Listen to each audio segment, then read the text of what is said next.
Individualismo frente a subjetivismo. Una teoría para entender la psicología desde una perspectiva materialista. Comenzamos.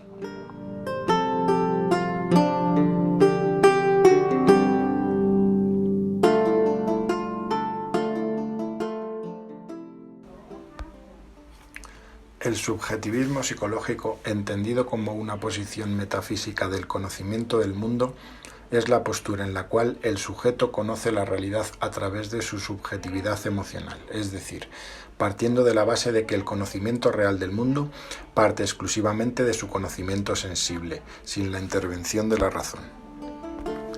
Desde nuestro punto de vista, entendemos la subjetividad como la atención que el sujeto presta a la realidad en base a sí mismo y por tanto las conclusiones están basadas en su interioridad, que será la que guíe de alguna manera su entendimiento de manera independiente a la realidad en la que ejecuta su acción. El subjetivismo psicológico lleva a un conocimiento de la realidad en base a postulados únicos y reduccionistas de carácter interno y emocional. Es la forma de entender la realidad en base a una supuesta consciencia que estaría en la base de muchas teorías psicológicas actuales. En la práctica profesional de los psicólogos se insiste en la reflexión subjetiva como respuesta o intento de dar respuesta a los problemas psicológicos a través de frases del tipo: debes mirar en tu interior, debes realizar una introspección hacia ti mismo para poder resolver tus problemas. Las respuestas están en tu interior, y frases por el estilo que tienen su base en el citado subjetivismo psicológico. Frente a esta concepción se propone el individualismo lógico, que definimos como el análisis de la realidad que se realiza desde una perspectiva racional y lógica, donde la realidad no es interpretada sino tratada de entender, y a partir del entendimiento de la misma se construye una acción de compatibilidad entre el sujeto y el entorno. El subjetivismo alcanza su máxima expresión y por tanto alcanza su máximo alejamiento de la realidad que le rodea cuando busca la interpretación de la realidad en base a sus emociones, dando a estas un carácter prioritario e inequívoco, lo cual da como consecuencia que cada sujeto haga su propia interpretación sobre la realidad. La consecuencia directa de esta forma de entender el mundo llevará a que la interpretación subjetiva de cada uno de los sujetos ha de ser respetada, ya que se apela al respeto de la interioridad de cada uno, sea ésta algo lógico o ilógico, verdadero o falso. La opinión, en base al estado emocional, deberá ser respetada como fenómeno esencial de cualquier sujeto, convirtiendo las emociones en guías éticas de acción. De este hecho se derivan numerosos aspectos que resultan muy importantes, ya que desde el subjetivismo psicológico los sentimientos y las emociones son los que conocen los hechos, los que les dan significado y en última instancia cómo el sujeto conoce la realidad. La derivada de este fenómeno cognoscible es, por tanto, que lo que uno siente es lo que hace real una situación. En contraposición, el individualismo lógico parte del entendimiento de que la realidad no se interpreta ni se construye mentalmente. La realidad existe y está en conexión con el sujeto, no independientemente de él. Es el sujeto como individuo el que trata de comprenderla, pero no interpretarla o crearla. Esta posición, por tanto, es una posición que podemos denominar como externa, ya que reconoce una realidad exterior que se la puede denominar como apotética.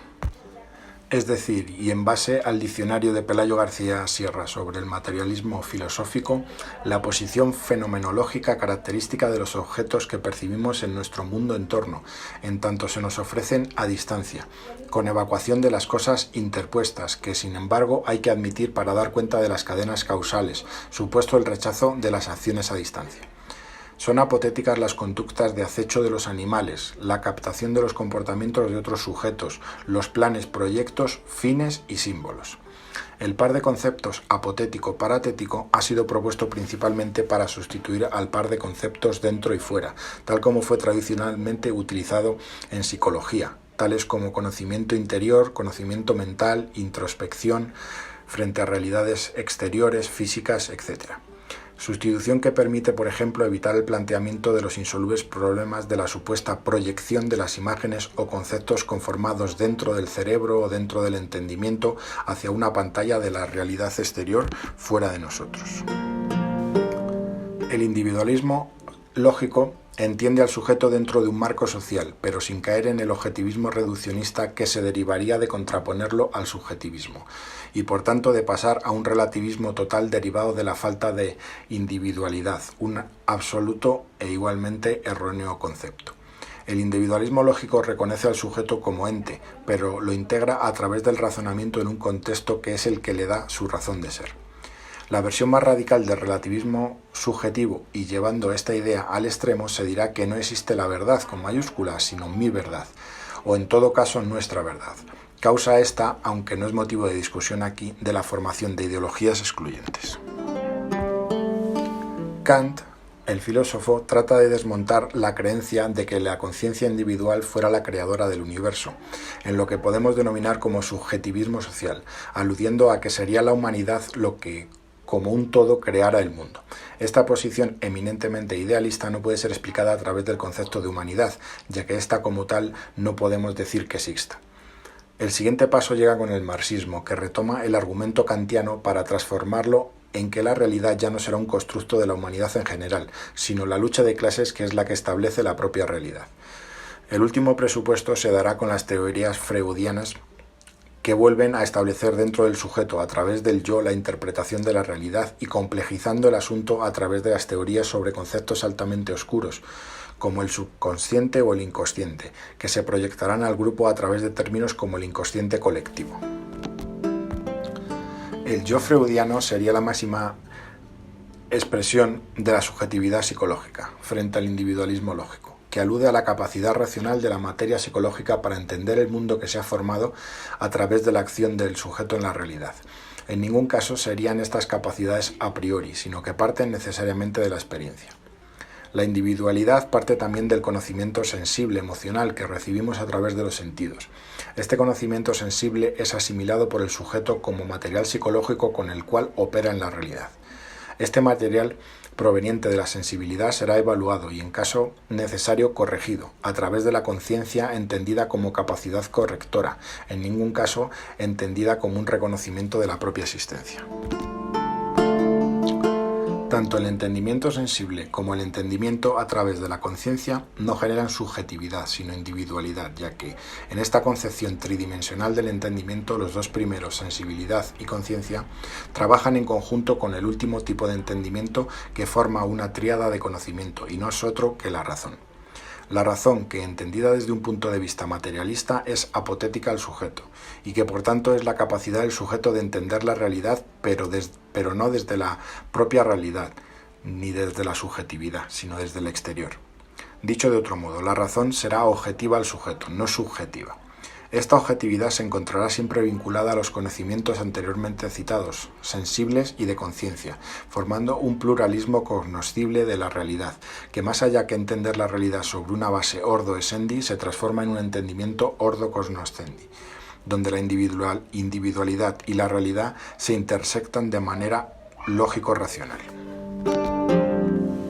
Este modo de comprender el entendimiento humano se toma como base a la hora de realizar las pertinentes clasificaciones sobre problemas psicológicos tratados en la práctica del psicólogo como profesional de la salud. Los sujetos que, basándose solamente en el entendimiento que proviene de su sensibilidad o de sus emociones, suelen tener delirios que son tratados por los profesionales de la salud.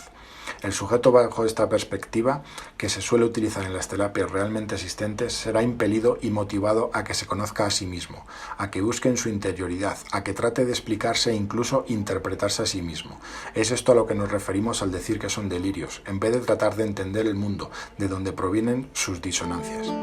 Se provoca de manera negligente que el sujeto se repliegue hacia sí mismo, es decir, hacia una subjetividad psicológica. La conclusión de esta acción es perder aún más el sentido de la realidad, y por ello es por lo que se propone como erróneo este método de proceder práctico.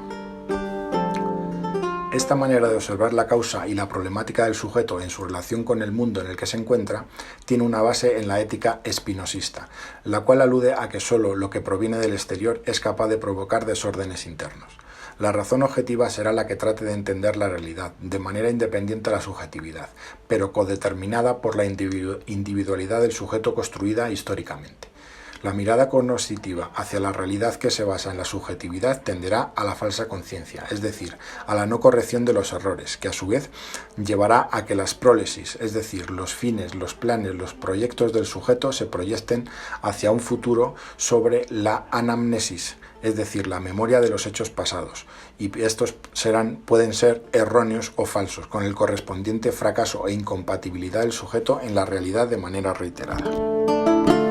A efectos de la práctica en las intervenciones de la salud, decimos que los delirios o excentricidades que realizarán los sujetos que realicen operaciones de virtuosismo subjetivista alejarán de una manera más o menos radical al sujeto de la realidad, produciendo un ensimismamiento con consecuencias cuantitativamente diferentes según el caso concreto de estudio.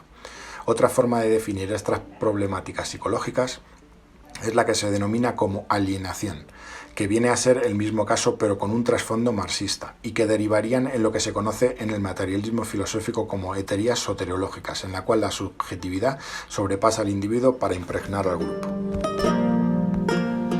Para concluir, hacemos referencia a uno de los que podrían denominarse como los padres de la psicología, o mejor dicho, uno de los referentes innegables de la psicología escrita en español. Es Juan Huarte de San Juan, que aunque se declara espiritualista, como dice en esta frase, siendo el entendimiento una potencia espiritual y apartada de los órganos del cuerpo, abre en su libro de 1575, Examen de los Ingenios, unas vías muy interesantes en cuanto al entendimiento de la realidad y decía lo siguiente, y cito literalmente: de estos errores y opiniones están referidos los 5 sentidos, porque ni los ojos hacen el color, ni el gusto los sabores, ni el tacto las calidades tangibles. Todo está hecho y compuesto por naturaleza antes que cada uno conozca su objeto. Por no estar advertidos los hombres en esta triste condición del entendimiento, se atreven a dar confiadamente su parecer, sin saber con certidumbre cuál es la manera de su ingenio y si compone bien o mal la verdad. Huarte de San Juan ya evidencia en el siglo XVI que el entendimiento que proviene de los sentidos, si es tomado como verdadero, al estilo del emotivismo moral de Hume, puede llevarnos al engaño. El entendimiento que parte únicamente de lo sensible es una subjetivización radical que entiende las cosas como dirá nuevamente Huarte de San Juan. Lo mismo pasa con las facultades sensibles, porque las calidades tangibles duro, blando, áspero, liso, caliente, frío, húmedo y seco, ninguna contenta a todos los tactos, porque en la cama dura hay hombres que duermen mejor que en la blanda y otros en la blanda mejor que en la dura. Se desprende del texto de Huarte que el autor entiende que la razón, al ser objetiva, exterior al sujeto, es cambiante o al menos expuesta al cambio y al error. Cuestión esta que hace que el entendimiento que se base en el razonamiento lógico abandonará el subjetivismo. Dice Huarte, toda esta variedad de gustos y apetitos extraños se hallan en las composturas que el entendimiento hace, pero aún vemos por experiencia que una misma razón concluye a un mismo entendimiento en su tiempo y en otro no, y allí vemos a los hombres cada día mudar de parecer. La psicología, desde nuestro punto de vista, ha de estar cimentada en el individualismo lógico-material que nace de la experiencia del sujeto y que es atravesado por la razón, generando individuos capaces de comprender de un modo consensuado la realidad y alejándolos del subjetivismo idealista que los aparta del conocimiento compartido de la propia realidad. Esperamos que este programa te haya gustado. Si tienes cualquier comentario, por favor, házmelo saber y nos vemos en el próximo programa. Gracias por escucharnos.